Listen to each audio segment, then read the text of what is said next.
Buenos días, hermanos, hermanas que nos escuchan una vez más, agradecidos con Dios por la oportunidad de estar aquí y continuar en nuestro estudio a través de la palabra de Dios. Siempre es una bendición escudriñar lo que la Biblia dice para el diario vivir. La Biblia es la verdad de Dios, la verdad absoluta, y sin la Biblia pues estamos en realidad en graves problemas, porque la Biblia es quien nos da dirección, nos da esperanza, nos da la sabiduría que necesitamos para hacer las decisiones del diario vivir. Así que importante eso, y por eso le doy gracias a Dios por ustedes que nos escuchan y que se unen a nosotros a través de este medio para escudriñar la verdad de la palabra de Dios. Vayamos al Señor en oración y ver qué es lo que tiene para nosotros el día de hoy. Señor, en esta mañana te damos gracias, Señor, por tu bondad y tu misericordia.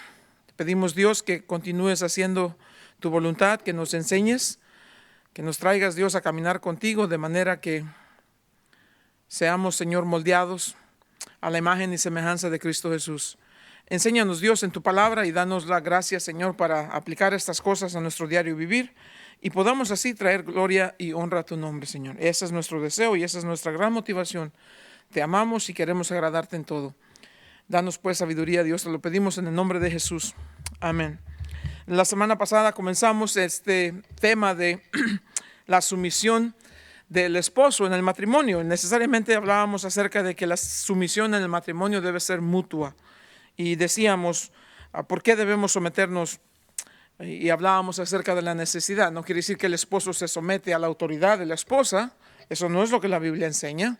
Tampoco quiere decir que el esposo se desentiende de la responsabilidad de ser la cabeza de la familia y pone esa responsabilidad en la esposa. Eso tampoco significa. Pero sí hablábamos acerca de las cosas que son importantes para nosotros como varones hacer.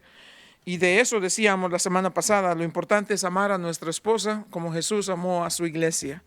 ¿Y cómo amó a su iglesia? Lo leíamos en Efesios capítulo 5, comenzando en el verso 22 en adelante, y veíamos que si vamos a vivir en esta armonía del matrimonio, necesitamos entender, nuestra esposa se va a someter a un esposo que la ama incondicionalmente, con un amor que se sacrifica y con un amor que santifica, un amor que es exclusivo.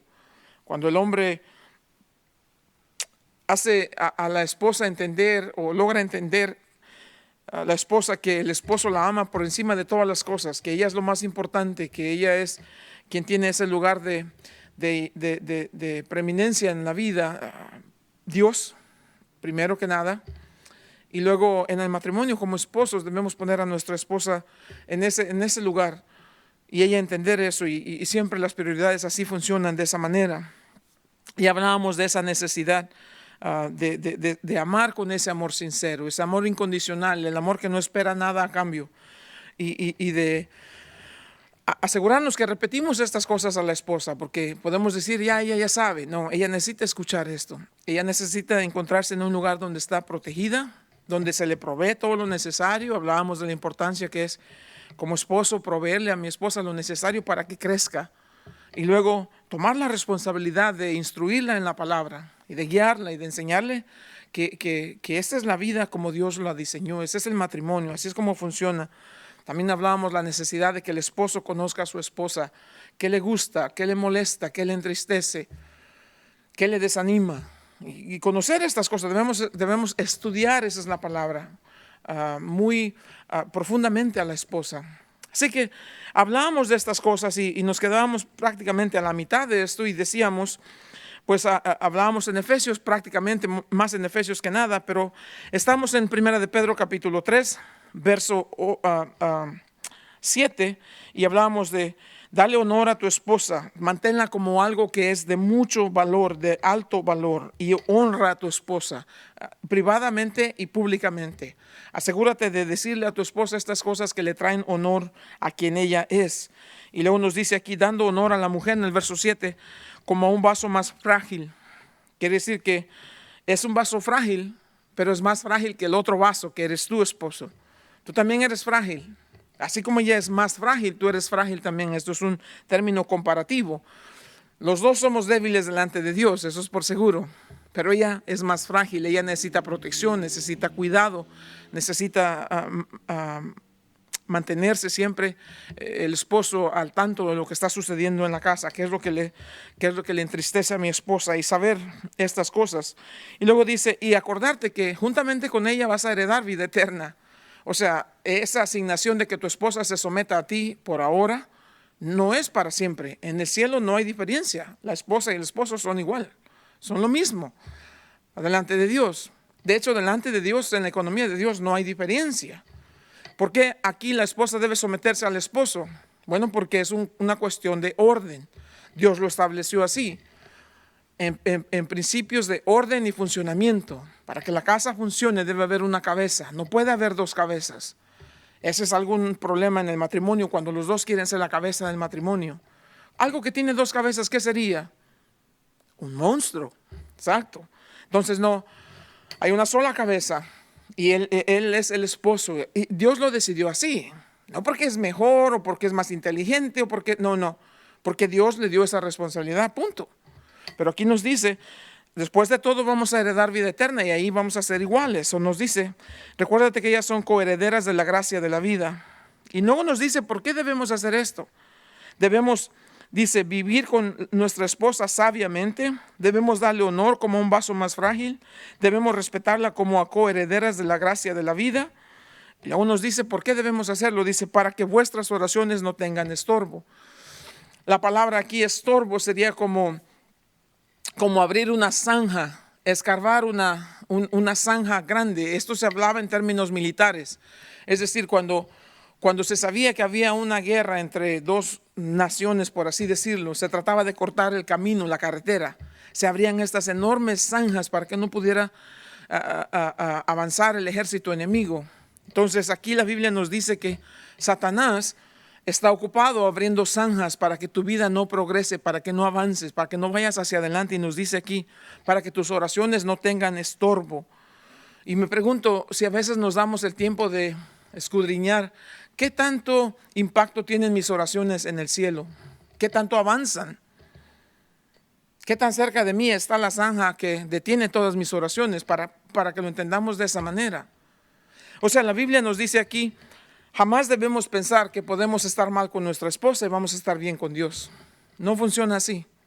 No funciona así. Así como vemos la cruz aquí atrás, tiene dos principales elementos, ¿verdad? Vertical y horizontal.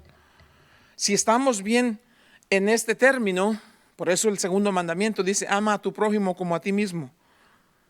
Y yo creo que era Calvino que decía, si vas a amar a tu prójimo, acuérdate que el prójimo más cercano a ti es tu esposa. En otras palabras, no puedes estar mal con tu esposa y pensar que vas a estar bien con Dios. Eso no sucede. Si estás mal con tu esposa, no importa si oras. Bueno, eso es dado por hecho de que estás orando. Y si no estás orando, puedes decir, bueno, yo no tengo problema porque yo de por sí ni oro. Entonces estás mal, porque estás completamente desconectado de lo que Dios quiere hacer contigo. La oración no es para que nosotros consigamos lo que queremos, cuándo lo queremos, dónde lo queremos. No es para satisfacer nuestro egoísmo. La oración es para adorar y exaltar el nombre de Dios. Cuando oramos, venimos delante de Dios a decirle, hágase tu voluntad. Ese es Padre nuestro que estás en el cielo. Tú sabes eso, por seguro todos lo sabemos. Hágase tu voluntad. Eso es oración. Yo vengo delante de Dios a rendirme, a decirle, Señor, estoy aquí para hacer como tú quieras. Haz conmigo como a ti te place. Es tu voluntad, yo te obedezco. Y aquí nos está diciendo, si no estamos en armonía con la esposa, porque no le estamos dando el lugar que se merece, porque no la conocemos, porque no le damos honra, porque no la tratamos como a coherederas de la vida eterna, nuestras oraciones no llegan a ningún lado. Y trabaja para los dos, para la esposa, también así es con la cuestión del esposo. Así que esto es interesante, es bien importante que recordemos eso. Entonces, ¿qué nos quiere decir este verso? Nos dice, maridos, esposos, tenemos una grandísima responsabilidad de amar a nuestra esposa, de proveerle, de protegerla, de honrarla, de respetarla. Y decía la semana pasada, enseñarle a nuestros hijos que faltarle respeto a la esposa no es negociable. Decíamos la semana pasada que no se nos olvide que a esa misma mujer a quien yo le digo ella es mi esposa, a esa misma mujer Dios le dice ella es mi hija. y de todas nuestras acciones, palabras y actitudes, vamos a dar cuenta delante de Dios por la esposa que Él nos dio. Acuérdate, la Biblia dice en el libro de Génesis que vio Dios al hombre que estaba solo y dijo, no es bueno que el hombre esté solo, le haré ayuda idónea para él. Estamos incompletos sin la esposa que Dios nos dio. Esto es si somos llamados a estar casados. Entonces la esposa que tienes hoy en día te la dio Dios. Y Dios es muy responsable y espera que tú te hagas responsable también de esa mujer de quien Él te va a pedir cuenta. Si la maltratas, si las humillas, si la haces menos, si la desprecias, habrás de dar cuentas a Dios. No se te olvide eso. Y nadie te va a ayudar. Nadie se va a parar juntamente a ti. Nadie. Tú vas a estar solo a cara a cara con el padre de esa mujer que hoy día llamas tu esposa. Importante de recordar estas cosas. Y mujeres, enseñen esto a sus hijos también. Padres, enseñen esto a sus hijos. Prepárenlos para estas cosas y enséñenle estas cosas. Tráiganlos a estos textos y díganle, mira, yo sé que ya estás creciendo y andas de alborotadillo ahí o alborotadilla ahí, que los noviecitos y todo esto. Eso es lo que debes de saber principalmente antes que cualquier cosa. Perdón, entonces ahora vamos al verso número 8. Y aquí comenzamos ya la última parte de lo que trata este segmento de sumisión. Acuérdense, la primera parte de Primera de Pedro es la salvación. Luego de la salvación viene la sumisión. Ahora que somos salvos, ¿qué hacemos? Vamos a vivir en sumisión. Y es bien importante, vamos a vivir en sumisión a las autoridades, al empleador, al trabajo, la esposa al esposo, y ahora entra esta área de lo que es en la iglesia. ¿Cómo vamos a vivir en la iglesia cristianos con cristianos? Aquí comienza esta última parte de este segmento en cuanto a la sumisión bíblica. Dice así, finalmente, ya para concluir este segmento, eso es lo que quiere decir, sed todos de un mismo sentir, sed compasivos, amándoos fraternalmente, misericordiosos y amigables, no devolviendo mal por mal, ni maldición por maldición, sino por el contrario, bendiciendo sabiendo que fuisteis llamados para que heredaseis bendición. Luego nos va a decir, ¿por qué tenemos que hacer esto? Dice, porque el que quiere amar la vida y ver días buenos, refrene su lengua del mal y sus labios no hablen engaño. Apártese del mal y haga el bien. Busque la paz y síguela, porque los ojos del Señor están sobre los justos y sus oídos atentos a sus oraciones. Mas, dice aquí, pero el rostro del Señor está contra aquellos que hacen el mal. Comenzando en el verso 13, ya comienza el próximo segmento que es acerca de servir a Cristo. Salvación, sumisión, servicio. Así es como funcionan estas cosas en Primera de Pedro. Hoy hablamos entonces de este último segmento. Dice, finalmente, ya para concluir, sean todos de un mismo sentir. Nos va a dar aquí ciertas características y bien importantes estas características de lo que debe ser tu conducta. Y va a tratar básicamente con dos cosas. Tu caminar y tu hablar. En eso se va a concentrar en estos versos. Cómo caminas y cómo te comunicas con los demás. Bien importante. Y todos tenemos una parte fundamental que aprender en esto y poner en práctica. De nuevo, ¿cuál es el trasfondo de esto? ¿Qué está detrás de todo esto? La sumisión. A eso se refiere aquí. Sé todos de un mismo sentir. Sometámonos unos a otros. Eso es lo que nos va a enseñar aquí. Y nos va a decir por qué. Nos dice, obviamente ya ahora está hablando con las personas en la iglesia también. No solamente en el hogar, pero ahora con las personas en la iglesia. Y nos dice 5 actitudes que definen nuestras acciones. La primera de ellas dice, de un mismo sentir. ¿Qué significa esto? ¿A qué se refiere cuando dice de un mismo sentir? Que tengamos una misma o común manera de pensar. No dice que seamos uniformes. Uniformes sería solamente en lo exterior. Queremos ser como todos. No debemos ser así, pues no somos robots. No, pero debemos no ser uniformes, pero debemos ser unánimes. A eso se está refiriendo aquí. Dice que debemos tener una manera de pensar que nos lleva a un mismo propósito. Aun cuando somos distintos, estamos unidos, aun cuando hay diversidad. Eso es lo bonito en la iglesia. Hay diversidad. No todos somos iguales, pero todos tenemos el mismo propósito. De diferentes culturas, de diferentes procederes. Olvídate.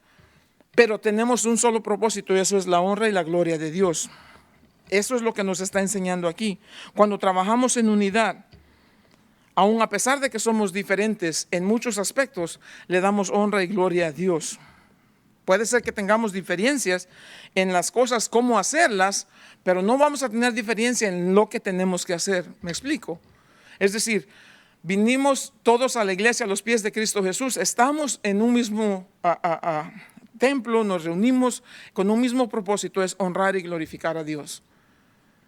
Eso es lo que nos está diciendo. Hay unos que son más emotivos, otros que son más reservados, otros que son más serios, otros son más alegres. No importa. Pero el propósito es el mismo, la honra y la gloria de Dios. Jesús oró por nosotros para eso. Dijo, Padre, que sean uno, así como tú y yo somos uno. En Juan capítulo 17. En estas cosas debemos estar de acuerdo siempre. Y es la primera de las características de las 5 que nos da aquí. Dice, seamos todos de un mismo sentir. Número 2, seamos compasivos. Esta palabra compasivo también dice que tengamos simpatía. ¿Qué es simpatía? Es una palabra bien importante. Significa no solamente que pensamos las mismas cosas para el mismo propósito, pero sentimos lo mismo. Sentimos la misma emoción. ¿Cuál es esta cosa de ser compasivos? Es cuando el dolor de los demás, la necesidad de los demás es también mi necesidad. Es importante en la iglesia que seamos compasivos. Es decir, vemos a un hermano que perdió el trabajo y que le está yendo mal y que está pasando un momento difícil. Nos acercamos a él compasivamente y le decimos, hermano, no te preocupes, por favor, no te desanimes. Aquí todos juntos contigo vamos a salir adelante. Verás cómo Dios nos va a usar. Y no te preocupes, tu necesidad es nuestra necesidad. Lo que estás pasando, también nosotros lo estamos pasando. Es interesante. Pero para que seamos compasivos necesitamos deshacernos de ese sentir egoísta, donde se trata de mí, solamente de mí, para mí y siempre yo. No, el yo tiene que morir para que podamos preocuparnos de los demás. Cuando el yo ha sido puesto a muerte, quien reina en nuestro corazón es Cristo Jesús. Si Jesús no es rey en nuestro corazón, jamás vamos a ser compasivos, jamás nos va a interesar el problema de la hermana, del hermano, de los hermanos, jamás, porque siempre estamos pensando en nosotros. Cuando removemos el yo de en medio de todo esto, es cuando estamos dispuestos a comenzar a morir a nosotros para vivir para los demás. Acuérdense, a la gente no le interesa cuánto sabemos hasta cuando saben cuánto nos interesan. Esto es bien importante de recordar. Romanos 12:15 dice, regocijarse con aquellos que se regocijan y llorar con aquellos que lloran. La tercera característica aquí no solamente que debemos tener un mismo sentir para un mismo propósito y debemos ser compasivos con las necesidades de los demás. Dice, debemos amarnos fraternalmente. Amarnos fraternalmente no es amor ágape, no es amor incondicional. Este es amor como se dice, la palabra es Filadelfia, amor fraternal. Eso es la palabra que se usa. Es el amor que existe entre miembros de una misma familia, del mismo papá, de la misma mamá. Aunque tenemos primos, no amamos a los primos como amamos a los hermanos. A eso se refiere. Y esto es bien importante porque nos dice aquí amarnos fraternalmente, porque somos miembros de una misma familia con un mismo padre. No nos vemos unos a otros como extranjeros o como conocidos o como familiares lejanos. No, nos vemos unos al otro como tan cerca en el núcleo familiar, porque tenemos, como dije, el mismo padre. Primera de Juan capítulo 3 nos dice, debemos amar a los hermanos porque el amar es de Dios. ¿Qué quiere decir? Que amamos a los hermanos aunque no todo el tiempo estamos de acuerdo con ellos. El amor va por encima de eso. Aun cuando no todo el tiempo nos cae bien lo que hacen. De todos modos somos llamados a tratarlos con bondad, con gentileza, con respeto. Y no solamente eso, pero hacemos que sus intereses sean primero que los intereses propios. A eso se refiere aquí. ¿Ven cómo está diciendo? Dice, mira, en cuanto a la relación con las autoridades del pueblo, de la ciudad, del país donde vives, sométete a las autoridades. Recuérdate que detrás de cada autoridad está Dios mismo. En relación al trabajo, sométete a tu patrón. Hay patrones que son abusivos, son malos, son groseros, son todas estas cosas. Pero acuérdate que tú trabajas para el Señor Cristo Jesús. En cuestión, dice, del matrimonio, esposa, si estás casada con un esposo que no es creyente, sométete a él para que por tu conducta tu esposo sea ganado para Cristo. No te preocupes en adornarte en lo externo, preocúpate que tu adorno sea ese espíritu afable, un corazón limpio, un corazón sincero. Y luego nos dice, y tu esposo, ama a tu esposa incondicionalmente, preferencialmente, una manera que se sacrifique por tu esposa. Debes estar dispuesto a dejar lo que sea por el amor a tu esposa. Y repítele todos los días, mi amor, te amo, eres lo más importante.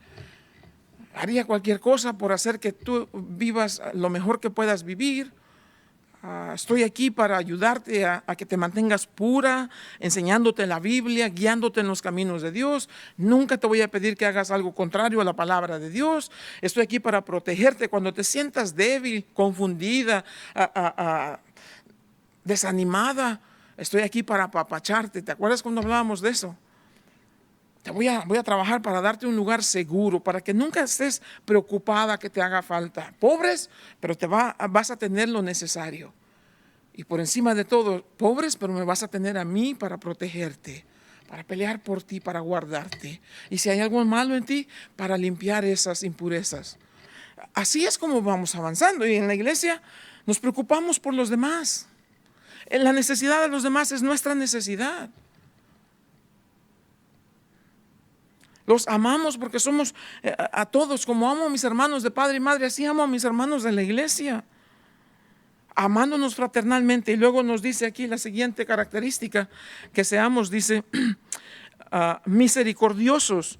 Esa misericordia va un poquito más allá de compasión. Es decir, yo veo a mi hermano que está en necesidad y me duele en mi corazón. Digo, no puede ser. Si mi hermano no tiene que comer y yo tengo poquito, voy a compartir con él. Hermano, te amo, estoy aquí para ayudarte. No te preocupes, vamos a salir adelante. Ya compartí mi comida con él. Pero aquí esta palabra de misericordioso va un paso más allá de solamente la compasión. Ahora ya vine a él, ya le compartí mi comida. Ahora, si está herido, si está lastimado, si está sufriendo, dice que yo me debo acercar a él como siento su mismo dolor y con una delicadez exquisita, tocar sus heridas y hacer lo que tenga que hacer para que sane. ¿Me entiendes? Es bien hermoso lo que dice la palabra de Dios aquí. Obviamente sabemos que Efesios capítulo 4 versos 32 nos dice, así como Cristo nos ha perdonado, perdonamos a los demás, somos misericordiosos. Pero sabemos que esa es la obra del Espíritu. De nuevo, ¿cómo se puede vivir de esta manera? Solamente siendo llenos del Espíritu. Eso es lo que nos dice aquí. Hermosas características de la vida de un cristiano, cómo se comporta con sus hermanos en la iglesia. No solamente dice que somos de un mismo sentir, somos compasivos, nos amamos fraternalmente y somos misericordiosos, pero también somos amigables. Amigables quiere decir de actitud humilde. Dice que la humildad es la grasa que mantiene los engranes de las relaciones corriendo de manera suave. Es esta bendición de poder ser humildes, no que siempre andamos... No. Tenemos un espíritu afable, un espíritu humilde, una actitud humilde. ¿Qué quiere decir humilde? Pues sabes, cuando yo vengo a la iglesia, todos los hermanos son mejores que yo. Así, eso es ser humilde.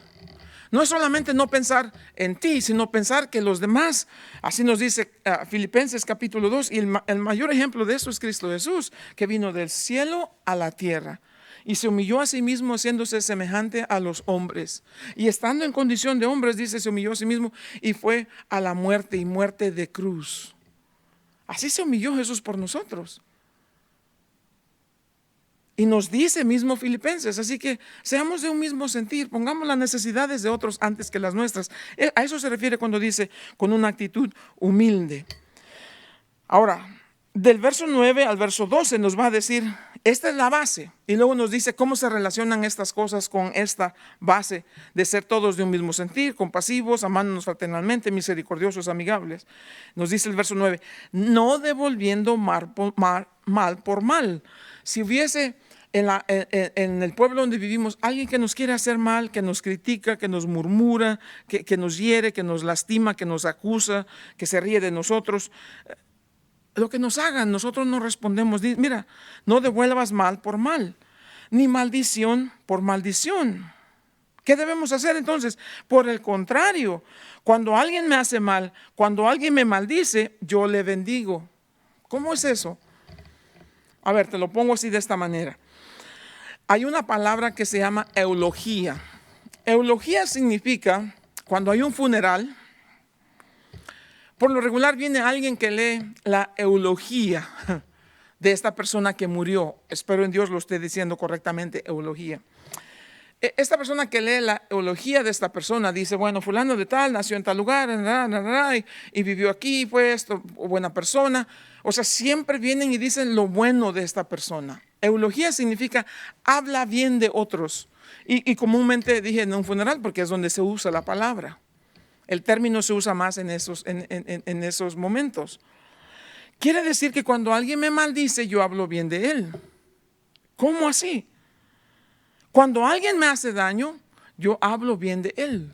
Fíjate hasta dónde Dios nos lleva como cristianos a poner en práctica nuestro cristianismo. Vuelvo y repito, no es posible en nuestra propia fuerza, tiene que ser el poder del Espíritu Santo. La Biblia claramente nos muestra que nosotros los cristianos vivimos con un estándar de vida mucho más alto que el del mundo. Así que nos hacen mal, no devolvemos mal, nos maldicen, no maldecimos, lo que hacemos es hablamos bien de las personas. Y hablar bien de las personas significa prácticamente 2 que 3 cosas importantes aquí. Y verdad, creo que estas cosas son muy, muy importantes para nosotros recordarlas. ¿Por qué? Porque en el comportar de nosotros, en nuestro comportamiento, llevamos el testimonio de quiénes somos y a quiénes estamos sirviendo. Nos dice, ve, en el Evangelio de Mateo, comenzando en el verso número 33 del capítulo 5, yo te lo leo rápidamente. Mateo 5:33 dice, además, habéis oído que fue dicho a los antiguos, no perjuraréis, sino cumplirás al Señor tus juramentos. Dice, no jures ni por ninguna manera, ni por el cielo, ni por nada. Y luego nos continúa diciendo estas cosas, dice, que tu hablar sea sí, que tu sí sea sí y tu no sea no. Esto es importante que lo digas y que lo pienses. Fíjate, dice, debemos ser personas de integridad, personas íntegras. No andar abriendo la boca nomás porque sí. Y luego dice, ¿por qué? Dice, oíste que fue dicho, ojo por ojo y diente por diente. Todos sabemos ese refrán, ¿no es cierto? Ojo por ojo, diente por diente.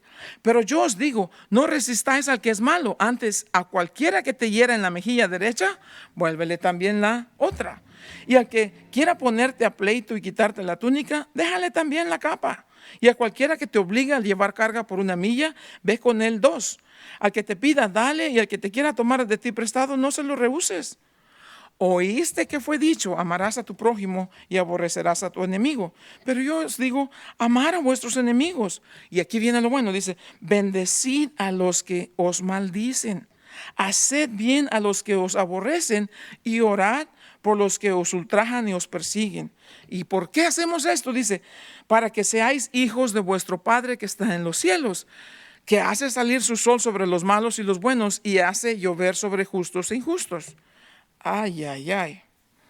Pedro dice, no devuelvas mal por mal, ni maldición por maldición. Por el contrario, bendice. ¿Qué quiere decir esto? 2 cosas. Habla bien de ellos. Ora por ellos. A eso se refiere. ¿Por qué debemos hacerlo? Porque al hacerlo así, estás demostrando que eres como tu padre. ¿No es así? Cuando un chiquillo hace una travesura, ¿quién serán los papás de este chiquillo? Pero también cuando vemos un chiquillo que es inteligente, ¿quiénes serán los papás de este niño? Porque de una vez relacionamos que ese chiquillo tiene que ser como su papá. Bueno, aquí la Biblia nos está diciendo, cuando nos maltratan, cuando nos hieren, cuando se ríen de nosotros y nos hacen daño, nosotros oramos por ellos. Por favor, Padre, en el nombre de Jesús te pido por estas personas, que los bendigas, Señor, que les des abundancia, Señor, que les perdones sus pecados, Señor, que hagas todas estas cosas por ellos. Así es que estamos en verdad siendo hijos de nuestro Padre. Nuestro Padre es que, ¿para quién? Para los justos y para los injustos. ¿Acaso no hace salir el sol para todos? Sí. ¿Acaso no provee oxígeno para todos? ¿Agua para todos? Sí. ¿Acaso no a todos nos da el privilegio de la vida? Sí. ¿Acaso no es paciente para con todos? Sí. ¿Acaso Dios no está dispuesto a perdonarnos a todos? Sí. ¿Acaso Dios no es santo? Por supuesto que es santo, santo, santo, santo, 3 veces santo. Y cuando venimos a pedirle perdón, ¿acaso no nos perdonó? ¿Acaso nos echó en cara todo lo malo y lo sucio y lo pecaminoso que fuimos? No. ¿Acaso cuando nos perdona no está dispuesto a abrazarnos? Sí. ¿Acaso nos priva de ciertas bendiciones porque no somos buenos siempre? No. Entonces, si Dios siendo santo y habiéndole nosotros ofendido con nuestro pecado, nos ha perdonado tanto y nos ha dado tanto y ha sido paciente con nosotros, ¿por qué nosotros pecadores no podemos perdonar a los otros que pecan contra nosotros? Esa es la enseñanza aquí. Nos dice, sabiendo que fuiste llamados para que heredases bendición. Tú ya sabes a dónde vas. Vas al cielo, vas a vivir en la bendición eterna de la presencia de Dios. ¿Qué te cuesta acercar a otros a los pies del Señor? Compartirles a otros de la esperanza de vida, compartirles las buenas nuevas, que aunque son malos y que han pecado y han hecho cosas horribles, Dios está dispuesto a perdonar al más vil de los pecadores. Al peor criminal Dios lo perdona. Al peor borracho, al peor drogadicto, al peor maldiciente, Dios lo perdona. ¿Y cómo lo hace Dios? Muchas veces usando a personas como nosotros para compartirles de este testimonio de la gracia y la misericordia de Dios. ¿Tiene sentido o no? Claro que sí.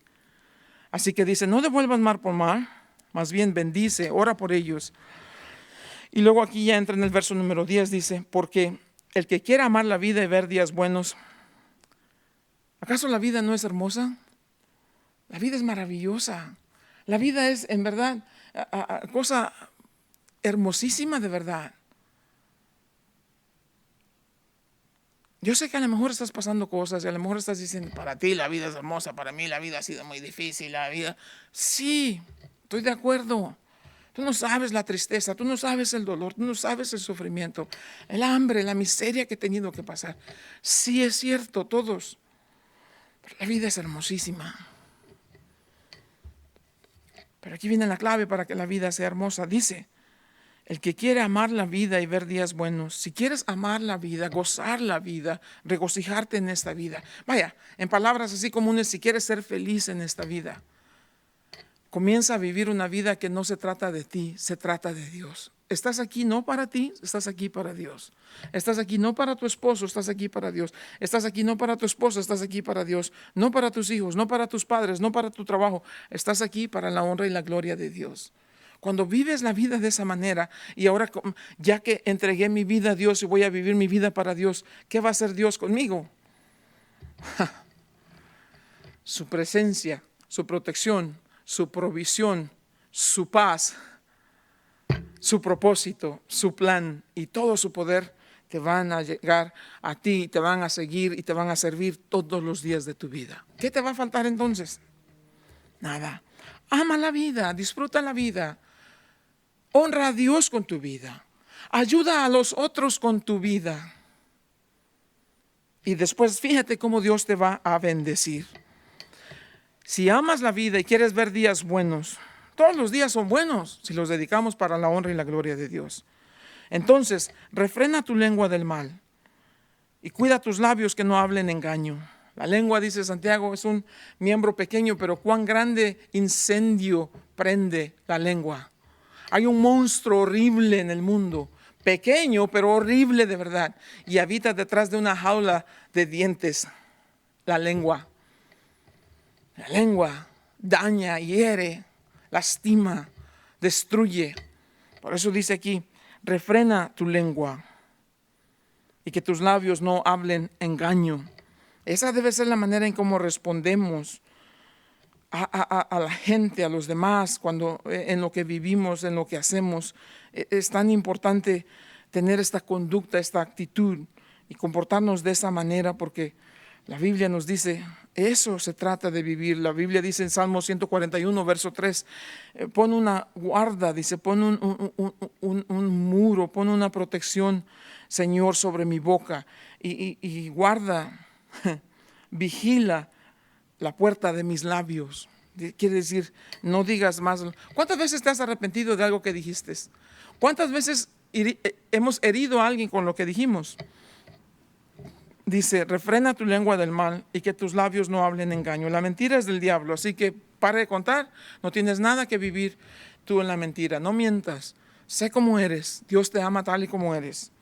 Dios te va a cambiar, pero te ama. No tienes que mentir. No solamente eso, dice, pero aparte también, dice, apártese del mal y haga el bien. Y luego dice, busca la paz y síguela. Quiere decir, ¿sabes lo que es malo? No solamente digas, ya no hago nada. Corre de ahí. Ya viste que es malo, huye. Pero con todas tus fuerzas, aléjate de eso. La palabra en griego significa un soldado que desertó del ejército y está huyendo para que nadie lo agarre. Así deberíamos estar nosotros, huyendo del pecado.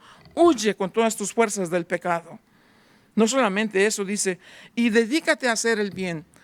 Santidad es no solamente la ausencia del mal, pero la presencia del bien. Dedícate a hacer el bien. Y mucha gente piensa que para hacer el bien hay que tener dinero, hay que ser ricos. No, haz el bien orando por los demás, sirviendo a los demás, siendo humilde con los demás, animando a los demás, exaltando a tu Padre, glorificando el nombre de Jesús. Y busca la paz. Quiere decir aquí que si dice busca la paz es porque la paz es elusiva. Se esconde, se ahuyenta, se marcha. Busca en todo lo que puedas la paz. La Biblia nos llama a eso, busca la paz con todos. Cuando dependa de ti, dice, en cuanto sea posible de ti, vive en paz con todos los hombres. No busques pleitos. Y una vez que sabes hacia dónde va la paz y dónde está la paz, síguela, permanécela, deséala, búscala con ánimo, con esfuerzo. ¿Por qué tenemos que hacer eso? No nos dice aquí las razones por qué debemos hacerlo. Este debe ser el motivo por lo que hacemos lo que hacemos. Número 1, porque los ojos del Señor están sobre ti. Los ojos de Dios están sobre ti. Te puedes esconder de todo el mundo, pero no te puedes esconder de Dios. Hagas lo que hagas, digas lo que digas, vivas como vivas, los ojos de Dios están sobre ti. La palabra es sobre ti. Quiere decir que nunca te vas a poder esconder. El salmista dice, ¿a dónde huiré de tu presencia? Si me voy a lo profundo del mar, allí tú estás.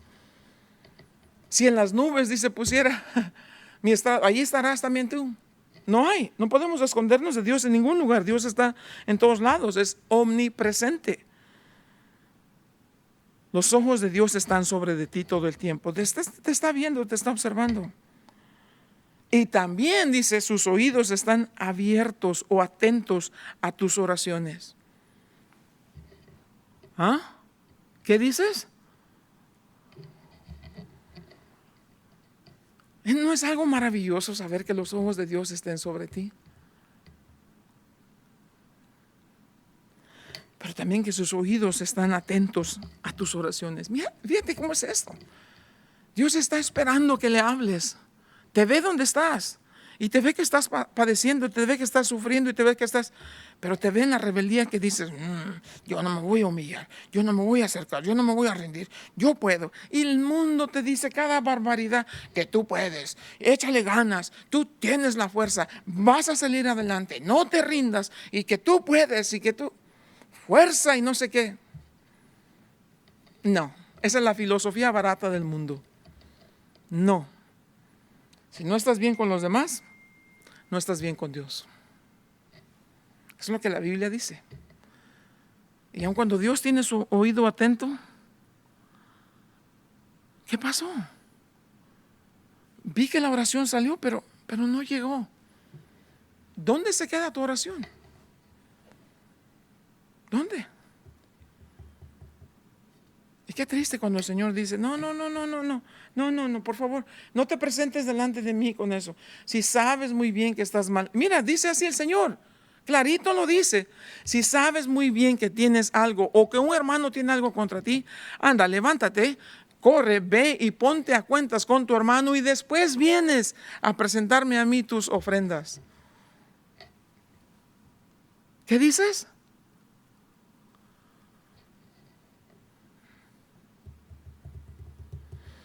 Los ojos del Señor sobre los justos, sus oídos atentos a sus oraciones.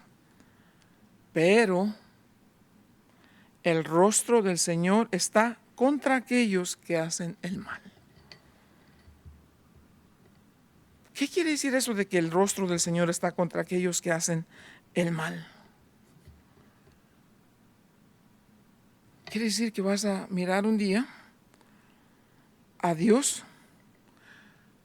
Ese no es para el cristiano. Quiero que entiendas esto. Esto no es para el cristiano que vas a mirar el rostro del Señor que está contra ti, pero contra aquellos que todavía viven en la necedad de su mente y de su corazón, apartados de Dios, sin esperanza y sin fe en el mundo. Aquellos que dicen yo puedo y no necesito a Dios. Aquellos que dicen yo tengo una religión y aquí me voy a morir porque aquí me enseñaron mis padres. Pero estás mal, no importa, pero aquí me voy a morir. Pero Dios te está alcanzando, Dios está estrechando su mano y te dice, no, tu religión no me agrada. Lo que yo quiero es una relación contigo y tú le dices, no, yo tengo mi religión.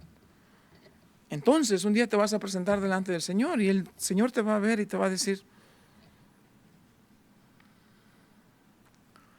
no, tú no me confesaste, tú me negaste.